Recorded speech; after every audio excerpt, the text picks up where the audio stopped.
자, 요셉의 이제 마지막 시기에는 이제 형제들을 용서하는 시기입니다. 근데 요셉이 언제 용서했을까? 용서의 타이밍. 1번 형제들을 만났을 때. 2번 형제들을 만난 이후 이제 형제들이 우리가 이렇게 잘못했구나라는 것을 깨닫고 그 요셉한테 꿈에서 나왔던 것처럼 엎드렸을 때, 그러니까 자신의 정체를 밝혀가지고 요셉이 자신의 정체를 밝혀. 세 번째, 아버지를 다시 모시고 오라고 했거든요. 근데 아버지를 이집트 땅에 다시 모시고 오고, 그 다음에 동생이 또 하나 생겼거든요. 라헬의 아들, 동생 베냐민을 데리고 왔을 때. 네 번째, 끝까지 용서하지 않았다. 정답은? 첫 번째, 형제들을 처음 만났을 때. 세 번째, 모든 걸 다 밝히고 막 이랬을 때. 제가 나쁜 놈입니다. 정답은 없습니다. 여기.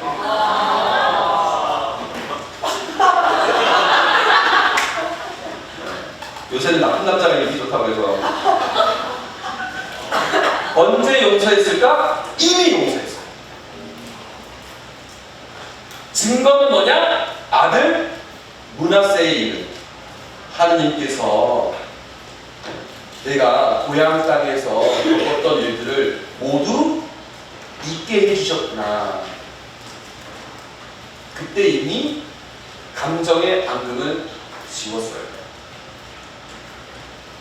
그리고 이렇게 용서는 그냥 생긴 게 아니고요. 포티파르의 집안을 한번 용서했었죠. 헌작시종장도 벌하지 않고 그냥 품어줬어요. 용서의 내공이 점점 생긴 거예요. 내가 가장 컸던 트라우마까지도 극복할 수 있었던 거죠. 그래서 므낫세와 에프라임의 이름에서 알 수 있듯이 용서를 했다는 것을 우리가 볼 수 있습니다. 그런데 말입니다. 실제로 42장에서 45장의 내용을 보면 티가 안 나요. 용서했다는 티가 안 나요. 자, 7해 동안 태풍이 왔고 7해 동안 기근이 왔을 때 이스라엘 땅도 기근이 생겨가지고 거기서도 먹고 살 게 없었거든요. 근데 이스라엘 땅에서 그래서 다들 먹지 못하고 굶어 죽어가고 있을 때 소문을 들은 거예요. 이집트에는 그래도 아직 먹을 것이 많다고 하더라. 거기 왕실에 곡식들이 창고가 있어가지고 아주 많이 저장됐다고 하더라. 거기서 곡식을 사러 가라 해가지고 그 야곱이 11 아들들을 보내요. 그때 형제들이 왔는데 이미 용서했다면 형들 기다리고 있었어. 내가 찾아가려고 했는데 이제 이렇게라도 먼저 찾아왔으니까 다행이야 하면서 먹을 것들 막 주고 해가지고 막 이렇게 용서했으면 그래야 될 거 아닙니까? 안 그래요. 바로 반기지 않습니다. 그 모습을 보자면 이렇습니다. 첫 번째, 형제들이 나타나요. 근데 연탄꾼, 야 너희는 연탄꾼이지. 너네 외국에서 온 불법 체류자들이지. 너희들 지금 이집트에 와가지고 연탐해가지고 이스라엘의 정보를 빼돌리려고 그러지 하면서 아닙니다. 우리는 그냥 단순히 곡식을 사러 왔을 뿐입니다. 그렇다면 그걸 증명해봐. 여기 있는 사람 중에 한 명 억류시키겠어요. 10명을 억류시킵니다. 그래가지고 자, 시meon은 여기 있고 너희들이 다시 올 때까지 너희는 여기 있어. 그래야 너희들이 거기 가서 잘했는지 잘못했는지 우리 정보를 빼돌렸는지를 보겠어 라고 했는데 형제들이 딱 돌아가죠. 돌아갈 때 몰래 돈을 집어넣습니다. 돈을 집어넣으니까 어떻게 하겠습니까? 가다가 돈이 발견되죠. 돈이 발견되니까 형제들이 우와 곡식만 샀는데 돈까지 있다니 이러잖아요. 아니에요. 큰일 났다. 우리 연탄꾼이라고 우리를 안 좋게 봤었는데 그분이 아니 돈까지 있으니까 우리가 진짜 훔친 건 줄 알겠다. 그러니까 엄청 걱정하죠.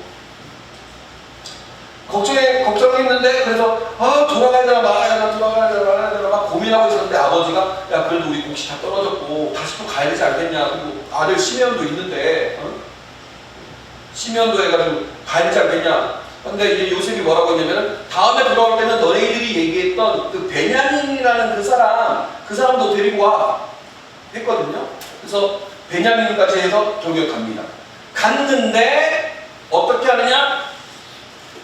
베냐민까지 다 모였어요. 그래서 너희들 말대로 동생이 하나 더 있었구만 이렇게 해가지고 다 같이 앉아요. 다 같이 앉아가지고 그래 일단 밥을 먹자 해요. 밥을 먹여줘요.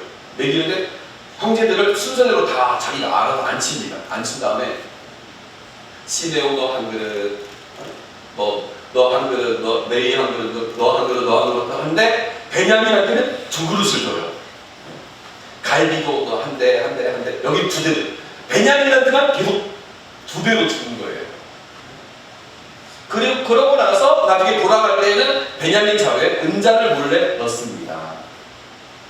은자를 몰래 넣고 이 사람들이 돌아갈 때 야 계산 봐라 너희들 우리 요셉의 은자를 훔쳐갔지? 저희가 그럴 리가요 그러지 않았습니다. 뒤져봐라 했더니 은자가 있었던 거예요. 그래서 은자를 찾아가지고 너희들 다 다시 돌아와 해가지고 데려와가지고 요셉이 막 문책을 하죠. 너희들이 어떻게 그럴 수가 있느냐 내가 너희들한테 잘해줬는데 왜 은자를 몰래 훔쳐가? 막 이렇게 하니까 이제 유다가 얘기를 합니다. 저희는 그렇게 사람들을 속이는 사람이 아닙니다. 사실 저희가 속였던 적도 있었습니다 하면서 예전에 동생이 있었는데 그 동생한테 우리가 속여가지고 그들 팔려 넘어갔고 아버지가 그 아들이 없어져가지고 정말 옷을 찢으면서 울고 그다음부터 우리가 뉘우쳐가지고 그런 일은 이제 더 이상 하지 않습니다. 그리고 아버지가 지금 아들까지 이르는데 이제 베냐민까지 이렇게 여기도 볼모로 잡혀가지고 노예가 된다면 아버지는 더 이상 살 수가 없습니다. 우리 아버지를 위해서도 어쩌고 하면서 집안 사정을 쫙 얘기하면서 자신들의 그런 민낯을 다 보여줍니다. 아버지를 위해서라도 우리 베냐민을 살려주십시오. 얘기를 하니까 그때서야 요셉이 제가 아우 요셉입니다라고 얘기를 해요. 상상 못했던 반전이 일어난 거죠. 자, 이 과정들 하나하나가요. 왜 굳이 이렇게 불필요하게 바로 밝히지 않고 이렇게 했을까? 첫 번째는요. 뭐냐면요. 시메온을 억류시키고 베냐민을 오게 한 것은 형제들로 하여금 과거의 죄를 상기시키게 하기 위해서였습니다. 너희 연탄군이지? 아닙니다. 우리 연탄군 아닙니다. 우리는 여기에 순수한 마음으로 왔고 우리 집안이 이러이러한 집안인데 하면서 얘기를 하게끔 만든 거예요. 그래서 베냐민을 얘기하게끔 하고 그 다음에 그러면서 자신들이 이러이러했습니다라고 하면서 아이고 우리가 왜 이렇게 누명을 당하게 됐지? 하기야 우리가 옛날에 그런 안 좋은 일도 했었는데 하면서 과거의 죄를 상기시키는 거예요. 그 다음에 돈을 집어넣었잖아요. 지금도 실제 거짓말을 하는지 하지 않는지를 알아보기 위한 거예요. 자기들이 먼저 저희 돈을 훔치지 않았는데 저희 수중에 갑자기 돈이 생겼습니다. 이거 저희 거 아닌데요? 하면서 보여주게끔 정직성을 보게 하는 거죠. 그 다음에 베냐민한테만 막 두 배로 줬잖아요. 아까 음식을 준다고 할 때 조금씩 주고 여기는 두 배로 주고 뭐든지 막 두 배로 줬는데 그러면은 어떻게 하겠습니까? 옛날 같았으면 형들이 질투하겠죠? 그걸 보는 거예요. 요셉이. 그 다음에 유다가 연설할 때 이 사람들이 정말 자신의 죄를 인정하고 있는지 그 다음 이 콩가루 집안인데도 아버지에 대해서 정말 염려를 하고 있는지 그걸 확인하는 거예요. 어때요? 치밀하죠? 치밀하죠? 차분하죠? 네? 옛날에 요셉 어땠어요? 형님들 보세요. 형님들 곡식단이 저한테 인사했어요.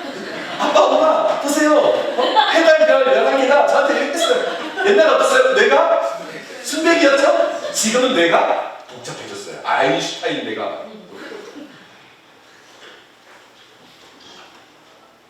이렇게 차분하게 하나하나를 분별해 가면서 이 사람들과 화해할 수 있을까의 것들을 다 보면서 집안에 대해서는 어떻게 생각하고 있고 우리 라헬의 아들들인 나와 베냐민을 어떻게 대하고 있을지를 가늠해 가면서 그들을 받아들이는 이 지혜로 그냥 나온 겁니까? 그냥 나온 거예요? 아니에요. 과거의 모든 경험들이 이러한 지혜를 발휘하게 된 겁니다. 예전에는 미성숙한 성실함을 지녔어요. 지금은 성숙한 성실함을 지닌 거예요. 제 신학교에 5년 사는데 5년 동안 있으면서 보람된 게 뭐냐면요. 1학년 때 봤던 그 학생이 3학년, 4학년, 5학년 되면 달라져 있어요. 대화가 달라졌죠. 이 커가는 모습이 보여요. 그 어떤 사람이 땅에 씨를 뿌렸더니 자고 일어나는 사이에 자기도 모르게 이렇게 자랐다라는 예수님의 그 비유 말씀처럼 자라는 모습이 보여요. 요셉이 그렇게 보이는 거예요. 여러분들도 그렇습니다. 여러분들도 좋은 경험, 나쁜 경험 다 여러분들 삶에 의미가 있어요. 그래서 요셉처럼 한구하게 쭉 가다 보면 우리의 때가 아니라 누구의 때? 하느님의 때가 찼을 때 그게 놀랍도록 발휘가 됩니다. 그래서 지금 이 순간에 나에게 좋은 때가 오기를, 나쁜 때가 오지 않기를 바라면서 살아가는 게 아니고요. 어떠한 때든지 그날을 충실하게 살다 보면은요, 나중에 이게 다 통합되고 엮어집니다. 저는 그거에 대해서 경험을 많이 했어요. 근데 뭐 그것까지 얘기하기에는 우리가 시간이 없죠. 신약의 요셉도 지금 근처도 안 갔는데. 자, 마지막 얘기. 아우님은 그대 아버지의 하나님의 이 종들이 저지른 잘못을 용서해주게 이렇게 되어 있는데 이게 지금 몇 장이에요? 50장이죠? 아까 만났을 때가 언제예요? 42장이죠? 42장이죠? 42장 때 만났는데 언제 용서해 주게라는 말을 했냐면 50장 때예요. 이때가 언제냐? 타이밍이 언제냐? 아버지를 데리고 갔고 아버지와 함께 행복하게 살다가 아버지가 돌아가셔요. 그러니까 형들이 모여서 얘기합니다. 그나마 아버지가 있을 때는 아버지 얼굴을 봐서더라도 아버지 때문이라도 우리에 대해서 함부로 대하지 해코지를 안 했을 텐데 이제 아버지 돌아가셨으니까 우리라면 이제 아버지 눈치 볼 일 없이 이제 본심을 드러내서 우리한테 보복하겠지? 야, 이제 가서 얘기를 하자. 해가지고 이때서야 처음으로 용서라는 말을 꺼냅니다. 이게 놀라운 일입니다. 여러분들, 나 마리아 쟤 진짜 싫어. 왜? 쟤가 있잖아. 그때 보좌진들과 같이 우리 술 마시는데 나보고 뭐라고 했는지 알아? 엘리사벳, 너는 맨날 이거 쪼글쪼글하고 막 너무 천박스러워. 이렇게 얘기했어. 나 진짜 싫어, 쟤. 나 쟤 절대 용서하지 않을 거야. 이러죠. 언제 용서할 수 있어요, 여러분들?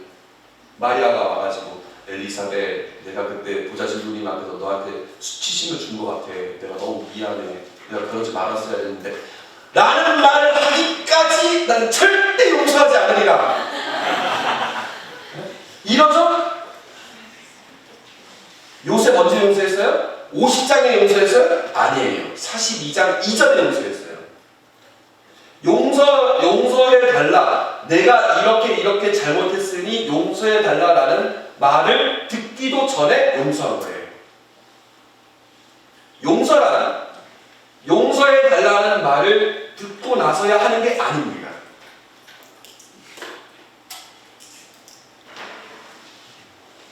용서를 청할 때와 용서를 할 때가 다를 수가 있어요. 우리가 고해성사를 하죠. 고해성사를 하면 교리에서 두 가지 용어가 나오거든요. 상등통해와 하등통해입니다. 여러분들이 평소에 하는 것은 저도 그렇습니다만 평소에는 하등통해입니다. 뭐냐? 고해성사 봐라 하니까 어쩔 수 없이 가가지고 제가 이렇습니다 라고 진심으로 뉘우치지 않고 그냥 이게 죄겠거니 하면서 고백한 게 하등통해예요. 상등통해는 내가 이런 죄를 지었다니 너무 부끄럽고 너무 하나님께 죄송하고 그 죄 때문에 상처받은 그 사람도 너무 미안하고 부모님께도 너무 죄송 이런 정말 절절한 이 마음 아픔이 있을 때가 상등통해예요. 그럼 언제 고해성사의 효과는 상등통해 때 이루어질까요? 하등통해 때도 이루어질까요? 둘 다예요. 하느님은요 고해실 문고리를 잡는 순간 이미 용서해 주십니다. 아니 고해실 문고리를 잡기 전에 이미 용서해 주셨습니다. 다만 여러분들이 용서받았다는 사실을 깨닫기를 바라는 거예요. 고해성사를 통해서.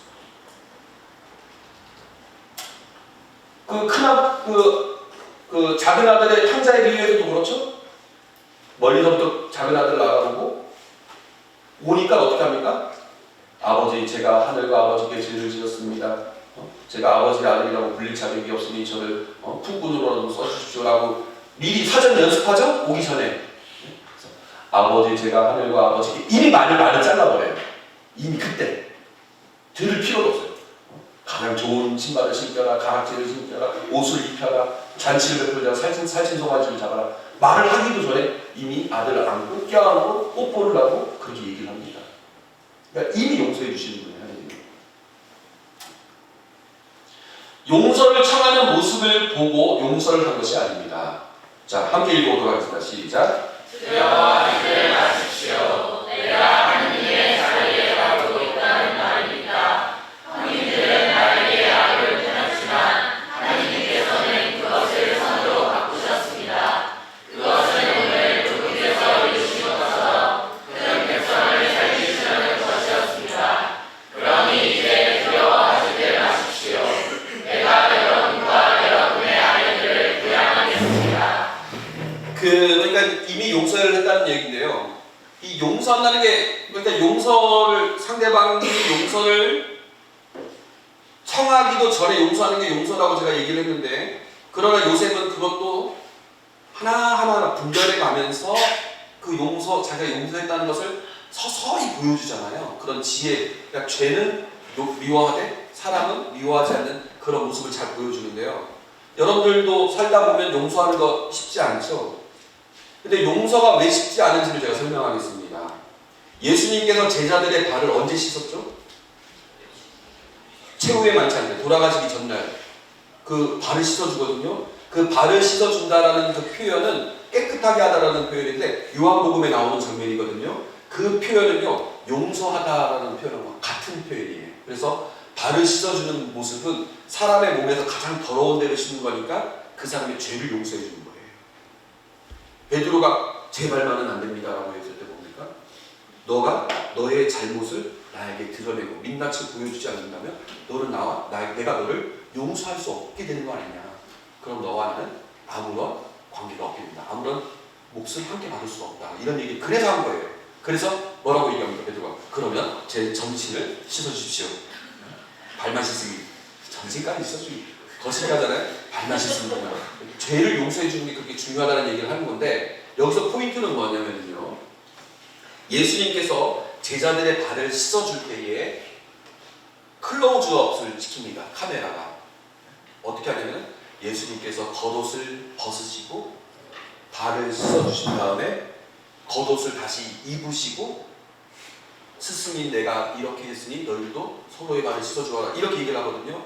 이 겉옷을 벗다, 겉옷을 입다라는 이 동사는요 언제 나오느냐면 요한복음에서 벗다와 입다가 한꺼번에 나오는 거는요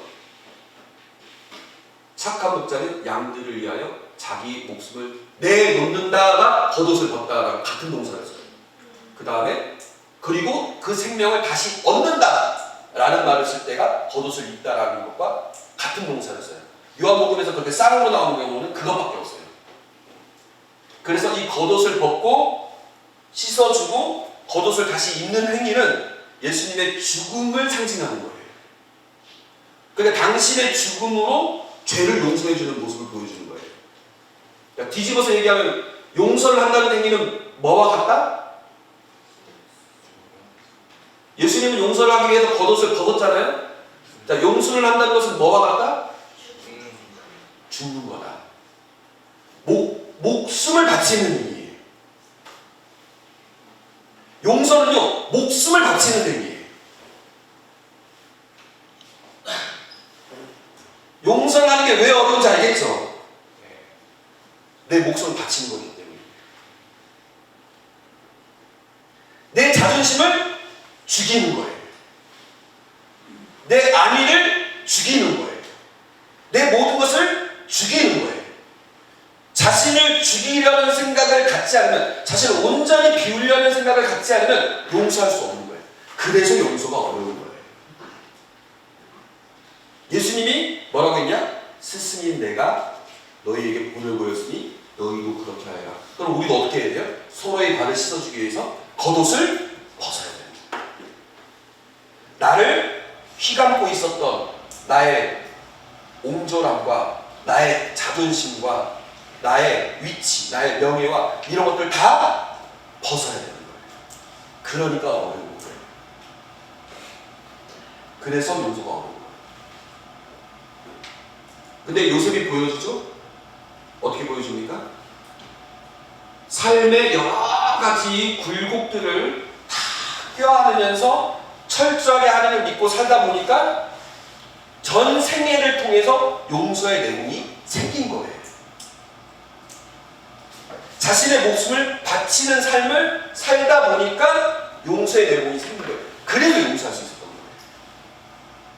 그러니까 제가 여러분들한테 여기 혹시 아버지가 용서가 안 됩니다. 그 친구가 용서가 안 됩니다.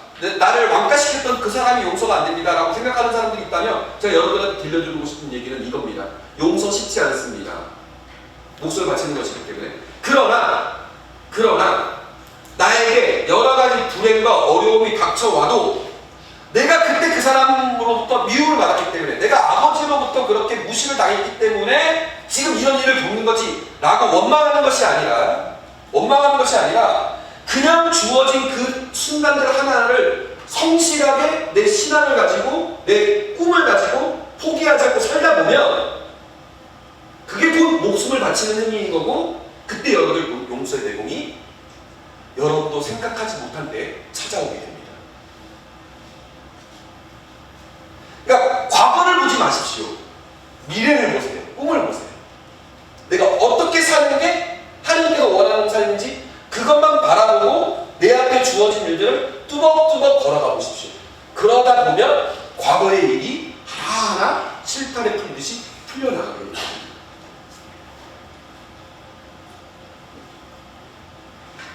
이런 얘기는요, 강론때 아무리 얘기를 해도요, 전달이 안 돼요. 우리처럼 이렇게 성경 공부를 하고 요셉의 생애를 지금 주마 간사이지만 그래도 쭉 이렇게 돌아보니까 보이는 거예요. 다시 말해서 여러분들이 이곳에 오지 않아도는 이런 얘기 못 들어요. 잘 오셨어요.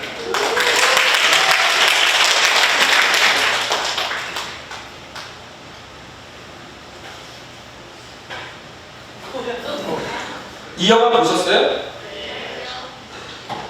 한 10년 전에 나온 영화인데요. 클릭이라고. 이 사람은 사업가입니다. 사업가인데 사랑스러운 아내와 딸들이 있어요. 근데 이 사람이 어느 날 텔레비전을 이렇게 보다가 텔레비전 리모컨이 고장나서 리모컨을 사러 갔습니다. 근데 이 리모컨이 마법의 리모컨인 거예요. 빨리 감기 하니까 인생이 빨리 감겨요. 천천히 보게 하니까 인생이 천천히 흘러가요. 정지하니까 인생이 정지가 돼요.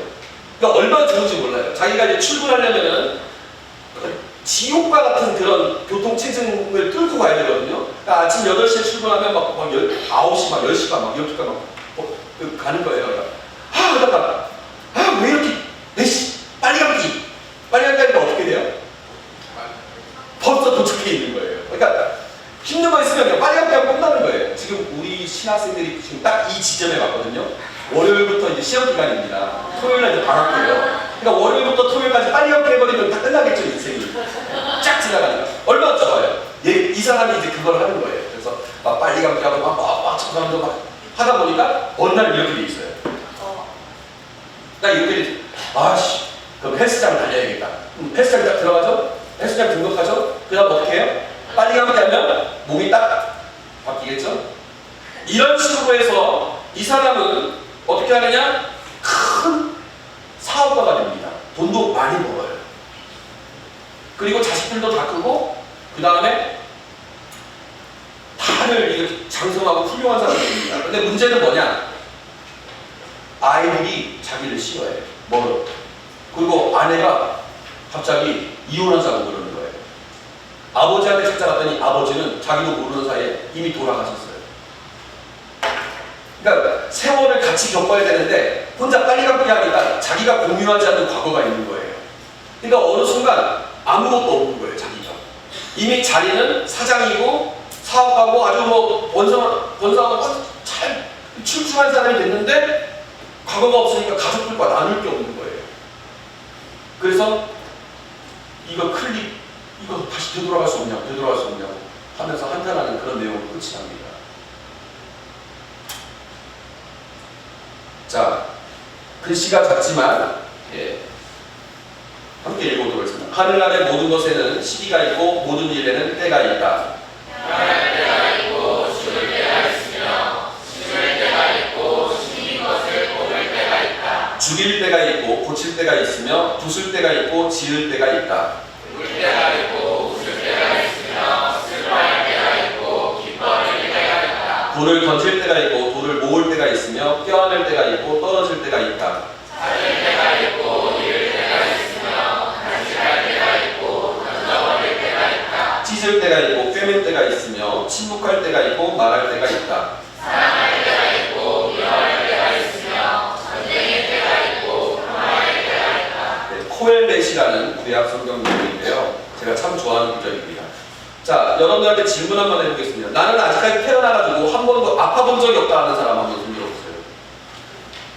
여기 100명 다 아파봤어요? 네. 나는 아직까지 태어나서 눈물을 흘려본 적이 없다. 진짜입니까? 다 울어봤어요? 네. 나는 아직까지 살면서 너무 힘들어 죽겠다라는 소리를 해본 적이 없다. 나는 인생이 늘 항상 기쁨과 평화 너무 좋다. 없죠? 제 질문이 우습죠? 이거 제 질문은 웃어도 돼요. 저만 우습게 안 보면 됩니다. 자, 이건 너무나 당연한 거죠?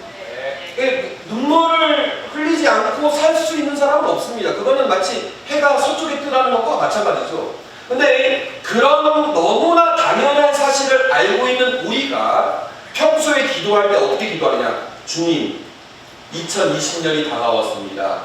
새해에는 우리 가족 모두가 아프지 않고 건강하게 살게 해주십시오. 가능합니까? 가능합니까? 아니, 아직 살아봐서 알지 않습니까? 아직 살면서 아플 때 있었다 없었다? 그럼 앞으로도 있을 것이다 없을 것이다? 2020년도는 예외다. 가능합니까? 아니에요. 주님, 앞으로 제 삶에 저 그동안 너무 많이 울었습니다. 앞으로 눈물을 흘리지 않는 날이 오게 해주십시오.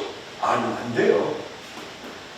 주님, 제가 정말 힘들어 죽겠다는 순간들이 너무 많았는데 앞으로는 그런 순간 한 번도 오지 않고 늘 항상 기쁨과 평화만이 가득한 그런 삶이 되도록 이끌어 주십시오. 가능하지 않습니다. 그거는 주님, 해가 서쪽으로 뜨게 해주십시오 라는 기도와 같습니다. 주님, 저 물고기가 하늘 위를 날게 해주십시오 라는 기도와 같습니다. 우리 삶의 법칙을 거스르는 기도입니다. 그럼 우리 어떻게 기도해야 되겠습니까? 주님, 제 삶에는 빛이 쬐이는 햇볕이 들어오는 순간도 어둠이 오는 순간도 있다는 것을 압니다. 주님, 제 삶에는 낮도 있고 밤도 있다는 것을 압니다. 주님, 제 삶에는 오르막도 있고 내리막도 있다는 것을 압니다.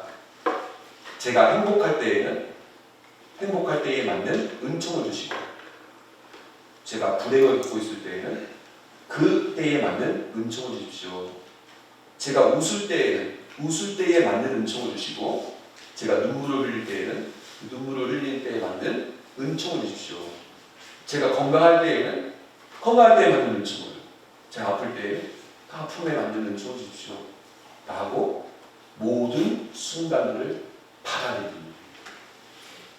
누가 그랬듯이? 요셉이 그랬듯이. 그게 우리의 기도입니다. 그리고 기다리는 거예요. 주님께서 원하시는 때까지. 강수진이라는 사람입니다.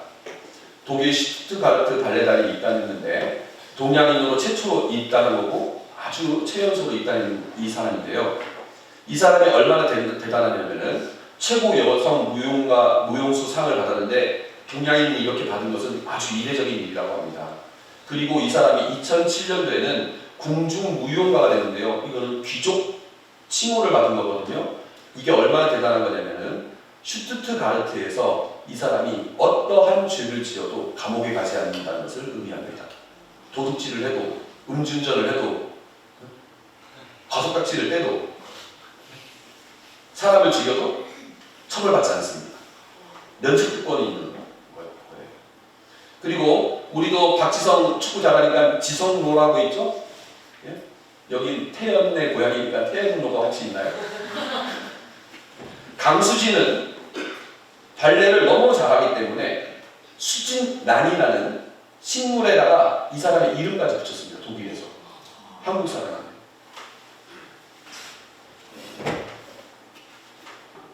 이 사람 얼굴도 예쁜데요. 이 사람의 발이 이렇습니다. 이 사람의 발이에요. 예술가의 길을 건너간다는 것, 특히 발레를 한다는 것은 날마다 죽음의 고통과 부활의 기쁨을 동시에 경험해야 하는 특별한 삶을 선택한다는 것을 의미한다고 생각한다. 발레리나의 길은 아픔을 일상으로 떼어놔야 되고 개인의 사사로운 욕망과는 거리를 두어야 하는 고단하고 외로운 길입니다. 그 길을 견디게 하는 것은 발레에 대한 예술에 대한 사랑입니다. 그래서 세월 속에 담겨있는 것은 그냥 세월을 산다고 사는 게 아니라 자기에게 주어진 것들을 다 이렇게 묵묵히 껴안고 가면서도 자신의 꿈을 쭉 간직하고 이렇게 살아갈 때 그때 그게 그 세월이 선물을 줄 겁니다. 여러분들에게. 그래서 인생을 클릭하지 마세요. 인생의 지름길을 찾지 마세요. 그냥 주어진 삶을 묵묵히 걸어요. 요셉처럼. 씨는 우리가 뿌리지만 하나님께서 그 씨에서 열매를 맺어주실 것입니다. 이게 신약의 요셉의 이야기인데요. 자, 드디어 신약의 요셉, 구약의 요셉과 신약의 요셉을 이제 비교해 보도록 하겠습니다. 자, 첫 번째 읽겠습니다. 시작. 꿈을 지만 꿈을 해석하고 그것을 이루기까지 세월이 필요했다. 맞죠? 맞죠? 그 다음 형제들을 용서했지만 용서하기까지 성숙의 시기가 필요했다. 그 다음 미성숙할 때는 말을 많이 했는데 성숙하자 말을 절제했다. 맞죠? 맨 처음에 꿈 얘기는 거의 TMI였죠? Too much information. 굳이 그런 꿈 얘기를 하지 않아도 되는데 그 다음 마지막 이집트의 삶을 통해 이스라엘 지방을 구하였다. 자, 그러면 이제 보도록 하겠습니다. 신약의 요셉 꿈을 꿨어요? 안 꿨어요? 꿨죠? 어떤 꿈을 꿨죠? 천사가 나타나가지고 마리아를 아내로 맞아들여라 라고 했죠. 자, 그 꿈을 꿨을 때 그거를 야, 내가 진짜 마리아 때문에 마음고생하다 보니까 이런 꿈도 다 꾸네 라고 개꿈으로 생각했습니까? 그 꿈을 받아들였습니까? 받아들였죠. 받아들이고 싶었던 꿈입니까? 받아들이기 싫은 꿈이겠습니까? 받아들이기 싫은 꿈이죠. 여러분들 여기 남자친구 여자친구 있는 사람들 있죠?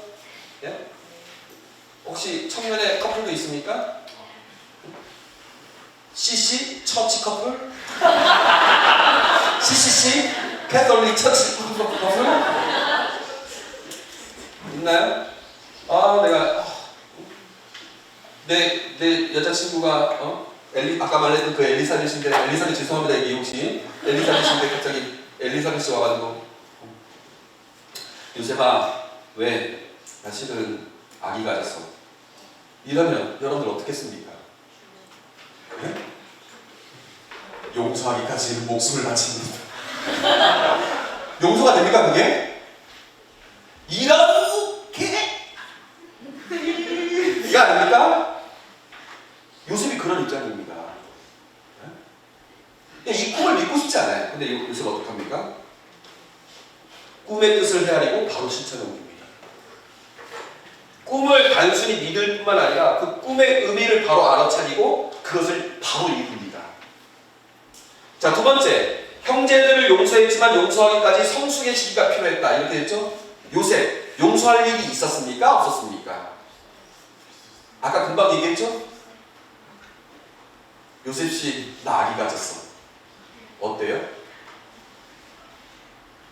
돌을 던져 죽여야 되는 게 당시 율법이었고 그렇게 해도 하등의 이유가 없었지만 요셉은 어떻게 합니까? 남모르게 파혼하기로 그래서 마리아와 그 아기를 살리기로 마음을 먹습니다.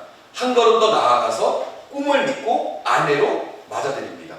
어떻게 합니까? 결론은 약혼녀 마리아에 대한 원망을 바로 거둡니다.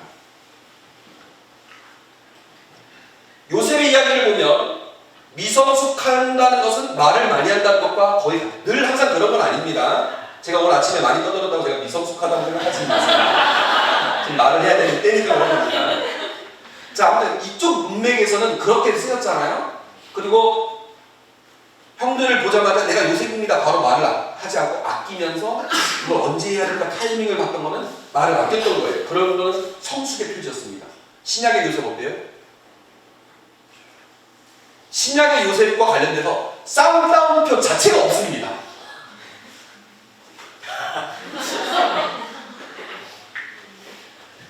투명 인간처럼 나오는 이유는 여기서 오늘 오전 강의의 주 내용이죠. 왜 요셉은 투명 인간일까? 왜 투명 인간과 같을까? 이게 오늘 질문이었잖아요. 이 대답은 뭐냐? 구약의 요셉의 삶과 비교했을 때, 혹은 신약의 저자는 요셉이 중요하지 않거나 불필요한 존재이기 때문에 말을 하지 않는 것으로 묘사하는 게 아니라 그가 얼마나 성숙한 사람인지를 보여주기 위해서 의도한 것이다. 이렇게 말할 수 있어요. 누가 여러분들 이제 집에 가면은 오늘 저기 신부님 강의 갔다 왔어? 갔다 왔어. 야, 왜 요셉은 투명인간과 같대? 엄마가 물어보면 구약의 요셉과 비교해서 봤는데 이거는 그러면서 얘기하세요. 성숙함의 표지로 이렇게 묘사한 거예요. 중요하지 않은 인물이어서가 아니라 이렇게 얘기하세요. 그 다음에 이집트의 삶을 통해 이스라엘 집안을 구했던 것처럼 이집트의 피난을 통해서 인류를 구합니다. 어때요? 닮았죠? 신기하죠? 네. 얘라고 했던 이 두 사람 감사합니다.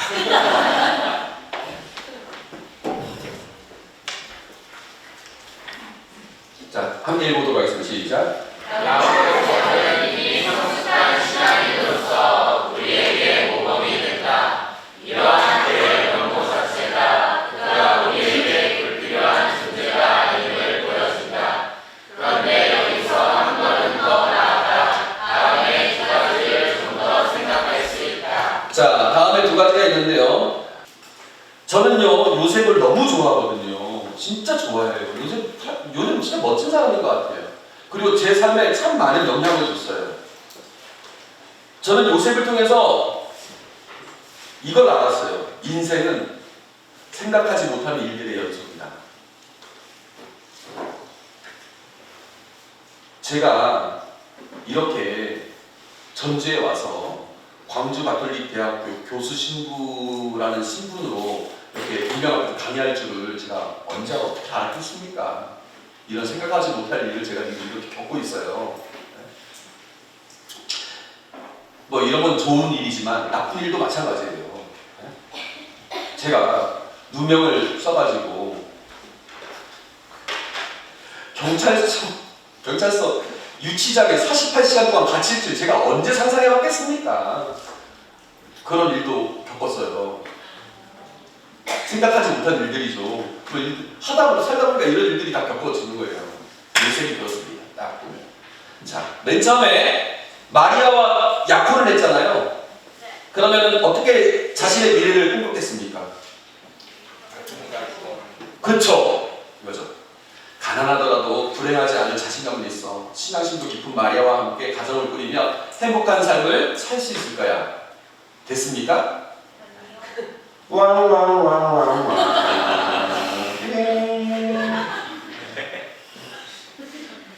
자신의 생각과 전혀 다른 미래가 펼쳐져 버렸습니다. 요셉 어떻게 합니까?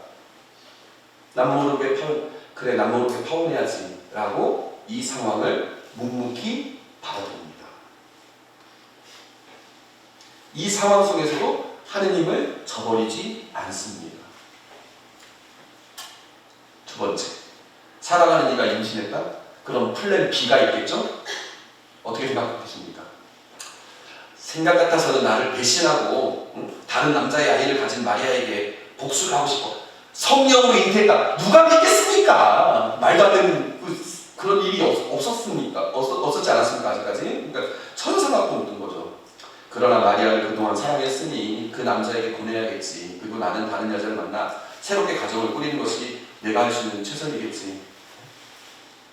사랑하니까 헤어지는 거야. 새로운 사랑. 사랑이 사랑을 낳게 하네. 뭐 이런 말처럼. 근데 어떻게 해요? 너 그 여자 버리지 마. 아내로 맞아들여. 이렇게 되죠? 자신이 생각했던 미래와 또 다른 미래가 펼쳐집니다.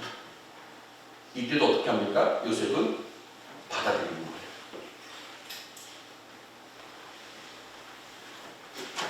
세 번째. 그렇게 해서 자신의 삶에 생각하지도 못하는 메시아가 탄생이 됩니다. 자, 아내로 받아들였어요. 아내가 이제 배가 이제 차오르기 시작하잖아요. 차오르기 시작하면서 요셉이 무슨 생각을 했을까? 자, 이렇게 생각하지 않았겠습니까? 이번엔 여러분들이 한번 읽어보겠습니다. 시작. 평범한 생활을 할 수 없겠지만 그래도 하느님의 아드님을 모시게 되었으니 그것을 영광으로 받아들여야지. 그만큼 하느님께서 도와주실 거야. 아니, 하느님께서 그래도 당신 자식을 나한테 맡겼으면, 여러분들도 누군가한테 그렇게 맡기면은, 만약에 여러분들이 서울에 유학 갔다. 근데 서울에 있는 이모한테 부모님이 여러분들을 맡겼다. 그건 생활비 정도는 보내줄 거 아닙니까? 부모님이. 그 양심이 있다면 그래야 되겠죠? 하느님이 당신 아들을 여기 맡겼으면 그 정도는 보장해 주겠죠? 근데 어때요? 어디서 태어나요? 과국간 구유에서 태어나죠? 네? 이건 산부인과 대학병원은 아니더라도 좀 평범하게 태어나게 해야지. 마구간에 하느님 당신 아들 맞습니까? 이러죠? 태어난 다음에 어떻게 해요? 안정되게 잘 살 수 있었습니까? 어때요? 이집트로 피신 가죠? 하느님의 부채기만돼도. 이거 상상을 못했던 일입니다. 이럴 거라고 생각 못한 거예요. 이 역시 자신이 생각했던 미래와는 다르게 흘러갑니다.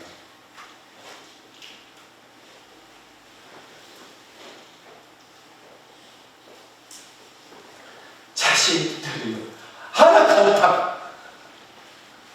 하나도 제가 느끼겠어요. 하나도 없습니다. 심지어는 시메온마저도 아기를 동원할 때 요셉에게 당신 아내의 가슴에 칼에 꿰찔리듯 아픔을 겪게 될 것이라고 그렇게 얘기를 하죠. 심지어는 믿었던 예수님마저도 부모님은 속속이고 제가 아버지의 집이 있어야 되는 줄 모르십니까? 하고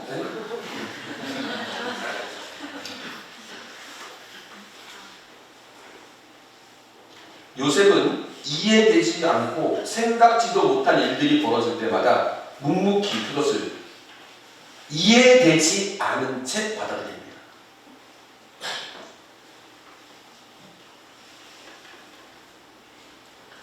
그래서 신앙생활은 도전받는 삶입니다. 생각지도 못한 일들의 연속이에요. 하느님과 함께 살아간다는 것은 하느님의 계획과 생각을 받아들여야 한다는 것을 의미합니다. 하느님의 계획과 생각을 받아들이기 위해서는 인간적인 계획과 생각, 상식을 포기해야 합니다. 제가 2002년도에 사제성품 받았거든요. 지금 한 19년 정도 됐죠? 18년 정도 됐죠? 18년 차인데 제가 성경 공부하러 이태리 갔다 와서 이렇게 본당 신고를 하고 있었을 때 제가 이렇게 살아온 걸 가만히 보니까 제가 할 수 있는 능력과 여건은 이 100이면 이 제주교구 혹은 교회가 저한테 요구하는 것은 항상 120, 130 같았어요. 항상 제가 갖고 있는 것보다 더 많은 걸 저한테 요구하는 것 같았어요. 그래서 너무 힘들다. 왜 이렇게 남이 일이 많이 주어지지? 이런 생각을 많이 했어요. 예를 들어서 어떤 거냐면은 주보에 매일 면제하는 거 2년 동안 그거 했어요. 그다음 교구에서 강의하는 거 매주 4시간씩 강의를 매주 2시간씩 매주 강의를 하는 거예요. 그러면서 아까 제가 유치장 갔다고 그랬죠? 왜냐면 강정마을이 제 분당 구역이었어요. 강정마을에 매주 가가지고 이거 하고 미사 드리고 묵주기도 하면서 거기서 계속 이렇게 자리에 잡고 또 거기서 무슨 일이 있으면 포크레인에 올라가고 경찰관만 배치하고 경찰들한테 공중부양하고 있거든요. 트럭 가는 거 막으려고 이렇게 앉아있으면서 묵주기도 하는데 의자에 앉아서 딱 이렇게 앉아가지고 묵주기도 하면서 트럭 오는 길을 포크레인 지나가는 거 이렇게 막고 있으면 경찰들이 알아서 이렇게 공중부양을 시켜가지고 공중부양을 그러면 매주 2번씩 겪고 그 다음에 우리 지구, 남부지구였는데 남부지구 부지구장 같으면서 막 이런저런 행사를 했었는데 대표적인 행사가 그때 막 중고등부 180명 데리고 2박 3일 피정하고 뭐 그런 거 계획하고 뭐 여러 가지 일들이 많았어요. 그런데 그런 와중에 이제 갑자기 CCK 아시죠? CCK 한국천주교 주교회의에서 전화가 왔어요. 그래서 거기 신부님이 한지호 신부님이시죠? 예, 전데요. 혹시 메일미사 쓰실 수 있으신가요? 예? 메일미사 묵상을 써주세요. 예? 제가요? 우리 지금 주교회의 의장이신 제주교구 강무일 주교님께 누가 썼으면 좋겠는지 물어봤을 때 신부님 얘기를 꺼냈습니다. 그래가지고 2013년 1월부터 12월 31일까지 365일 메일미사 묵상을 썼어요. 2013년 동안. 그러면 이제 3월달 원고는 12월달에 보내야 되거든요. 그러니까 3월은 이제 사순식이잖아요. 저는 대림식인데 12월은 대림식인데 남들은 대림식인데 저는 사순식이에요.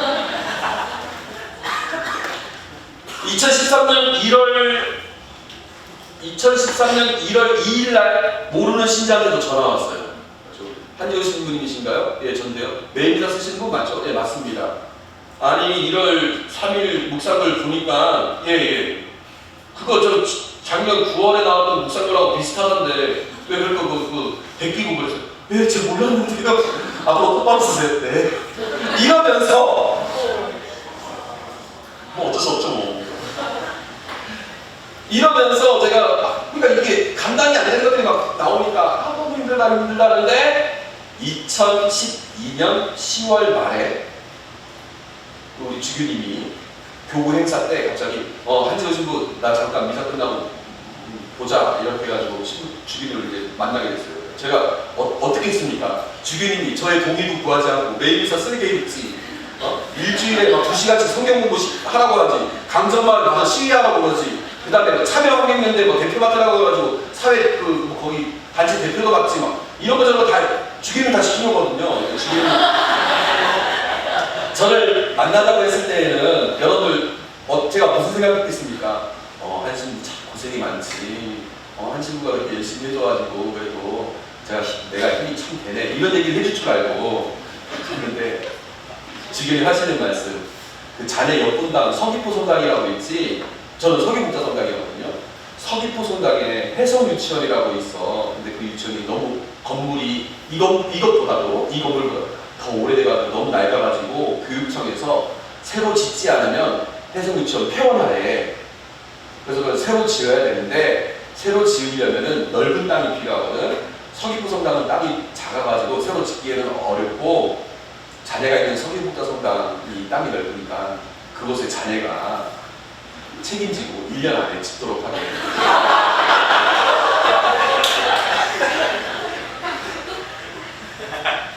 20억. 20억. 아까 했던 음향력. 아니 주교님한테 가서 위로라도 좀 해주시는가 했더니 아이고. 제가 어떻게 했겠습니까? 당황하겠죠. 야 진짜 해도 너무하는 거 아닙니까? 제가 지금 하고 있는 일이 이렇게 많은데 그거까지 하라고 하면 20억을 도대체 땅을 파면 나옵니까? 하늘에서 툭 떨어집니까? 그걸 제가 어떻게 해야 됩니까? 1년 안에 지어야 되니까 이건 본당 신자들 돈으로도 될 수가 없는 거예요. 그러니까 막 서울 막 부산, 광주 막 이런 데 가고 막 또 우리 교구에 있는 성당들 막 일일이 찾아가서 제발 좀 돈 좀 주십시오. 막 이렇게 해야 나올까 말까 하는 그거를 할 수 있을까? 지금 제가 정말 낮에는 바쁘니까 일하고 밤에는 괴로우니까 술 마시고 하면서 그렇게 11월 한 달을 방황의 세월을 보냈어요. 그래서 내가 왜 이거 지어야 되냐고. 난 이거 지을 수가 없다고. 내가 왜 해성유치원 지어야 되냐고. 난 신성유치원 출신인데. 이러면서 막 그렇게 했거든요.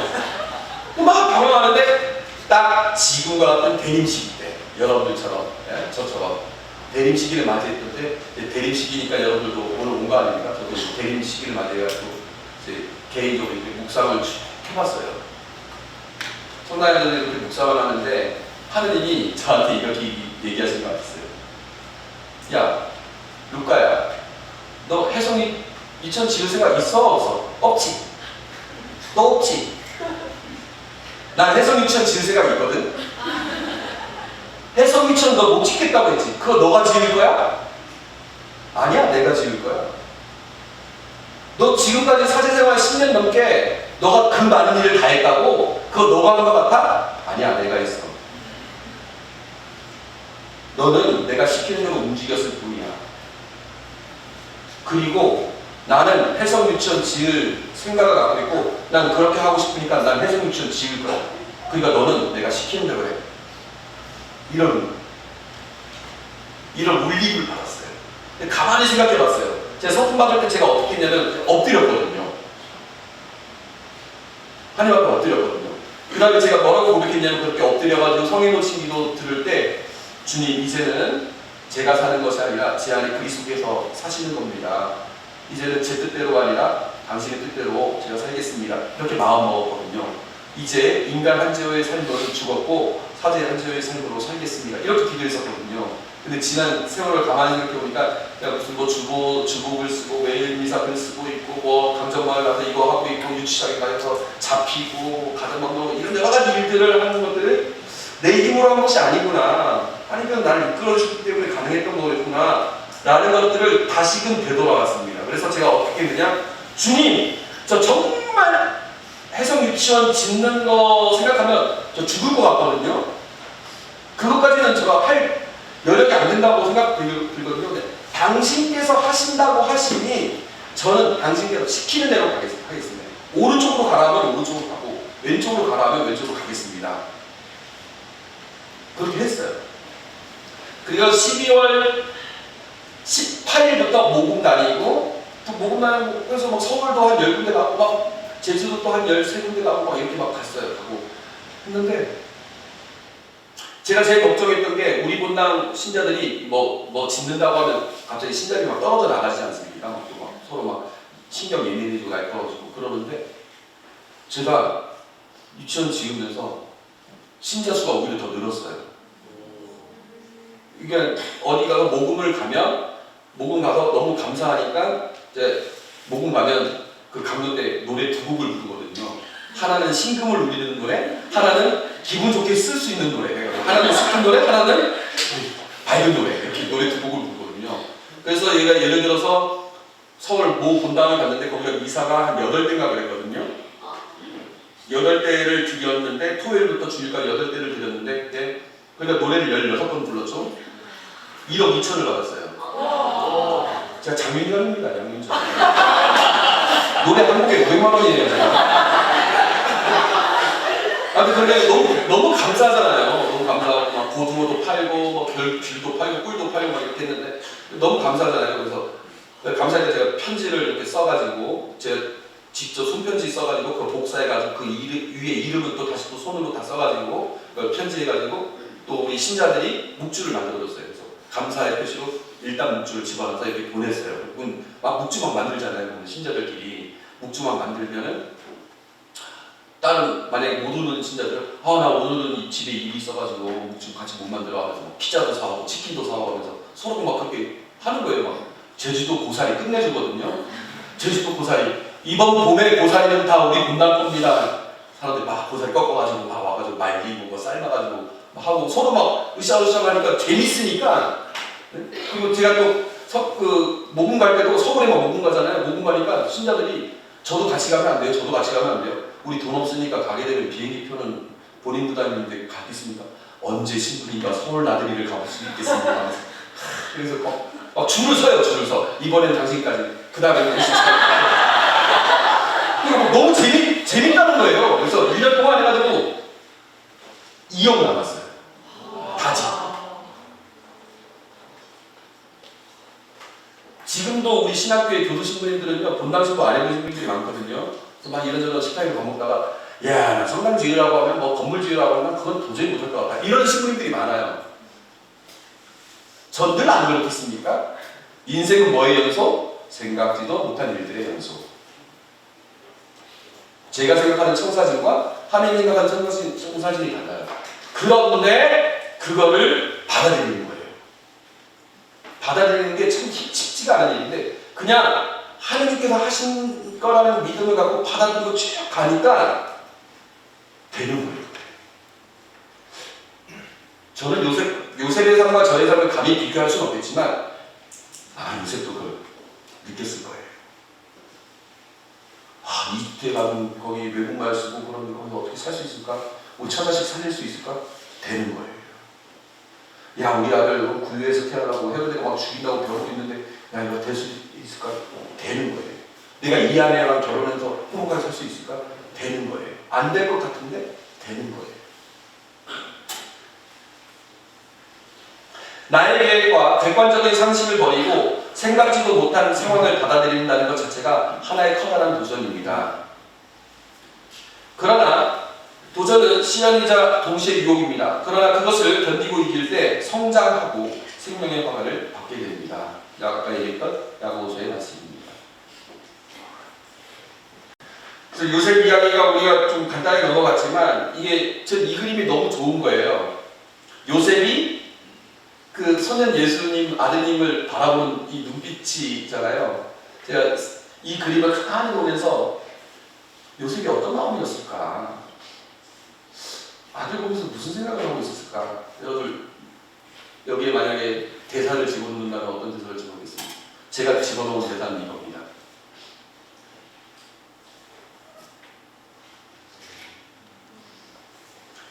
예수님을 받아들이기까지 그 아내를 받아들이고 예수님을 받아들이면서 그 정말 가진 고생을 하면서 생각지도 못한 자신의 미래들을 만나고 그 도전들을 이겨나가면서 요셉은 아마 이렇게 얘기했을 겁니다. 예수님, 아드님, 당신 함께 있었구나. 참 행복했습니다.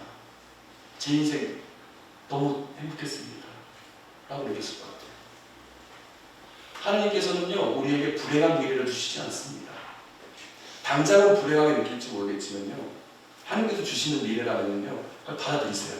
그러면 여러분들도 하나님 당신께서 주시는 미래를 제가 이렇게 받아들이니까 참 행복했습니다 라고 설명을